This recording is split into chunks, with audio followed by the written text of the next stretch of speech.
pelo que eu vinha falando novamente, eu acho que o Vasco da Gama venceu por 3-0, mas não apresentou o futebol que se esperava. O placar foi bom, o futebol não foi tão bom, principalmente no primeiro tempo. Por quê, Pedrosa? Analisando um pouco a característica do Fábio Carille, o Fábio Carille, ele abriu mão dos três volantes. Não tinha sido o primeiro jogo que ele tinha testado essa formação. Ele já tinha colocado no jogo contra o Sampaio Correia o Payet alternando com o Tietê nesse lado esquerdo. Nessa ponta esquerda do campo, o Tietê às vezes vinha pela ponta, às vezes vinha o Payet pela ponta também. E o Vasco da Gama utilizou o 4-3-3 com o Lucas Zucarelho lá na direita como o ponta direita. Só que contra o Flamengo, o Vasco teve uma postura diferente. Ele utilizou inicialmente um 4-4-2 para fechar essas linhas, duas linhas bem ajustadas, ou pelo menos essa era a intenção contra o Flamengo, e não deu certo, porque a dupla de volantes, Matheus Carvalho, Hugo Moura e também o Tietê, que jogou mais como meia, não conseguiram dar a contenção necessária para o Vasco no jogo contra o Flamengo, que fez um primeiro tempo horrível.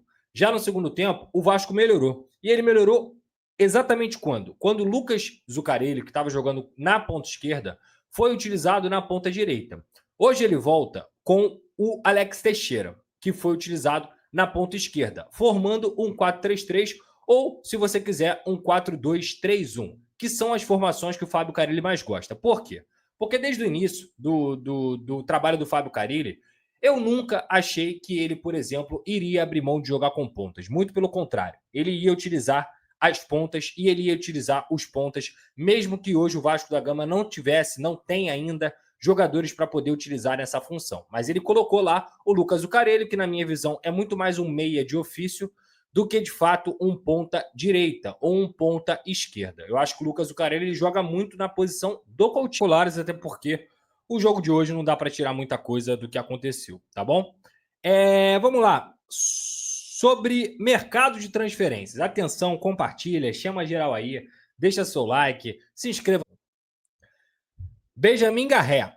O jogador está assinado com o Vasco da Gama, vai viajar aí até sexta-feira, tá no Brasil para fazer exames e assinar o contrato em definitivo. Quando eu falo que está assinado, é porque os documentos de clube para clube já foram trocados, as minutas contratuais já foram trocadas, o Benjamin Garré já assinou, até porque para vir para o Rio de Janeiro, o cara não ia sair da Rússia com mudança, com família para vir para o Rio de Janeiro à toa, né? Pelo amor de Deus, ninguém é otário. Então, um contrato já foi pré-assinado, digamos assim, já tem um pré-contrato, e aqui ele vai assinar o contrato definitivo com o Vasco da Gama, um contrato aí que deve ser de 3 anos com a opção renovável por mais um. Jogador de 24 anos que chega ao Vasco da Gama, como a gente trouxe em primeira mão, por compra, em definitivo, de 2,5 a 3 milhões e meio de euros deve custar essa negociação com o Vasco da Gama. O Vasco paga 2 milhões e meio de euros e as metas podem chegar até 3,5 milhões de euros. Mandar um abraço para a galera aí do Detetives Vascaínos, que é um cara que trabalha de uma maneira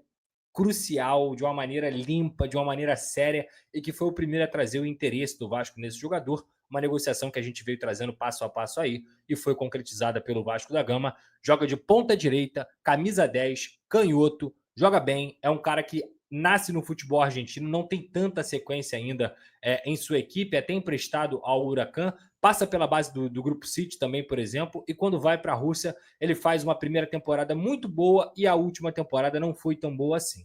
Mas sempre foi uma promessa do futebol argentino, um jogador que tecnicamente é muito bom e acho que pode contribuir bastante. Ainda não é o jogador de força que eu acho que o Vasco tem que buscar.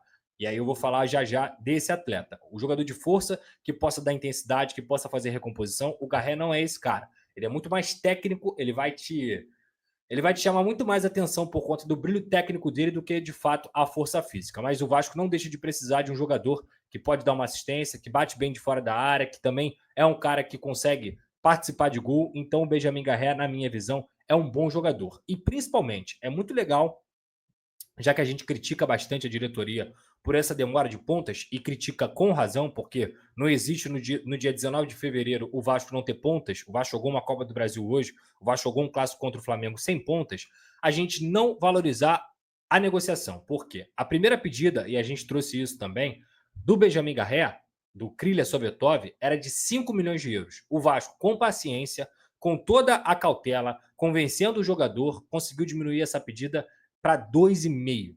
de euros. E isso é óbvio, além do Benjamin Garré, o Nuno Moreira. A gente trouxe também a informação em primeira mão sobre o Vasco aceitar pagar o valor da multa rescisória. Ou seja, não é que o Vasco vai pagar a multa rescisória, porque se fosse pagar a multa rescisória, era só pagar e o jogador viria para o Rio de Janeiro e acabou. Fim de papo. E não é isso. O Vasco aceitou pagar o valor de 3,5 milhões de euros da multa rescisória, de forma parcelada. Mas o Vasco tinha uma desconfiança do Casa Pia por conta da dívida que o Vasco fez na compra do Cleiton na época da 777. O Vasco até, na diretoria atual, chegou a pagar uma quantia, mas ainda deve outra quantia ao Casa Pia. E o Casa Pia, obviamente, diante desse saldo devedor, pediu garantias financeiras pelo Nuno Moreira. O Vasco apresentou essas garantias e topou pagar a primeira parcela de todas essas parcelas de um valor maior, digamos assim, que deve girar ali em torno de 1 milhão de euros. Inclusive, teve gente falando que o Vasco fez uma proposta de 1 milhão de euros pelo Nuno Moreira. Isso não é verdade. O Vasco não fez proposta de 1 milhão de euros pelo Nuno Moreira, até porque, com todo respeito, né, o Vasco não seria burro o suficiente de saber que o Braga fez uma proposta de 3 milhões de euros e o Casa Pia negou. O Vasco não ia oferecer 1 milhão de euros achando que o Casa Pia ia ser, ia dar de presente o Nuno Moreira. Isso não procede, isso nunca aconteceu. O que o Vasco sempre sinalizou foi pagar uma entrada de 1 milhão de euros e, obviamente, parcelar o restante. O jogador já aceitou vir, já aceitou o salário do Vasco da Gama. Essas conversas acontecem com o empresário dele, o Bruno Carvalho, que é um empresário português, há muito tempo. E, obviamente, a última etapa era o Casa Pia aceitar essas garantias, aceitar esse modelo de negócio.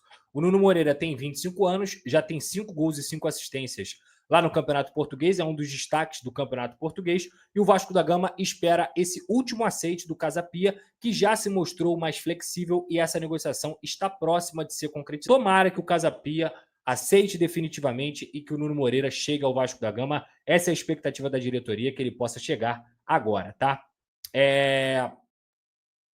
Lloyd Augusto. Vocês devem ter visto aí que o Lloyd Augusto abriu live falando que vai vir para o Vasco e tudo mais. O que aconteceu? Há mais de um mês, quando a gente também trouxe essa informação de forma exclusiva sobre o negócio do Vasco pelo Lloyd Augusto, o Vasco já tinha um aceite do jogador. O jogador já tinha aceitado vir para o Vasco da Gama pelo salário que o Vasco tinha oferecido. O que estava faltando? Acertar com o Alanyaspor o valor. O Vasco enviou uma primeira proposta, o Alanyaspor não aceitou.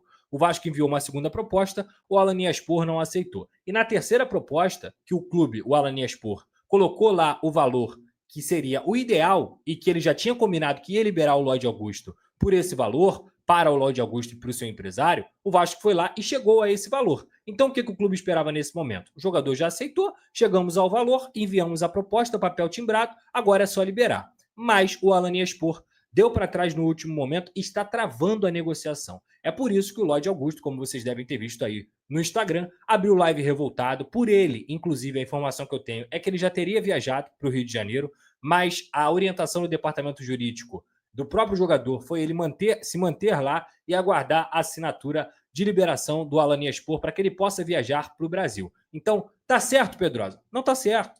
Não tá certo. O jogador quer vir para o Brasil, o Vasco está pronto para emitir as passagens dele, está tudo certo para ele vir, mas a negociação não está concretizada, porque o Alanyaspor ainda não liberou. E, obviamente, o Vasco não vai assinar com o jogador se não tem a liberação do clube que está vendendo. Então tem que esperar essa liberação. O jogador está fazendo de tudo, já brigou, já fez de tudo, já abriu live no Instagram, falou até que não ia mais jogar e tudo mais. Tudo isso está sendo feito. Agora, o Vasco tem que esperar o documento do Alanyaspor para que essa concretização aconteça, e o Lloyd Augusto, que é um ponta-direita de 24 anos, joga de ala, e esse sim é um jogador mais físico, digamos assim, que joga na ponta esquerda e também na ponta direita, possa vir. Aí o Vasco teria o Garré, o Nuno Moreira e o Lloyd Augusto.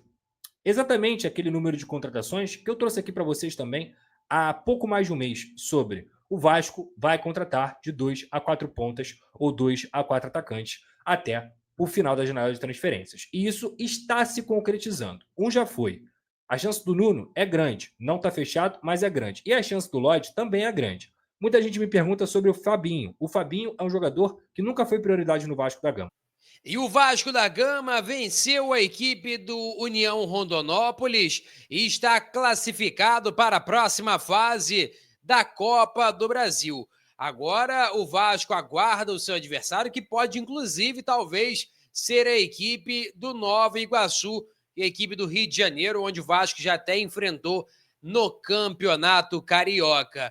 Já em relação a reforços, o presidente já assinou e o primeiro reforço já está confirmado. Benjamin Garré é o primeiro reforço aí para o ataque do Vasco, é o primeiro reforço aí para essa leva de reforços, esse pacotão de reforços que está para chegar da Europa. E o Lloyd Augusto, rapaz, até postei para vocês aqui no React do Futebol Oficial e, cara, o Lloyd Augusto ali chutou o balde literalmente, ele quer muito atuar na equipe do Vasco, mas, cara, tem que aguardar, não tem jeito. Enquanto o Alanyaspor não liberar, ele realmente vai ter que aguardar ali. Mas, lógico, a pressão do atleta acaba facilitando para que possa acertar o mais rápido possível com a equipe do Vasco da Gama. Lembrando que Lloyd Augusto e Nuno Moreira já são atletas que estão atuando regularmente no calendário europeu. Então, são atletas ali que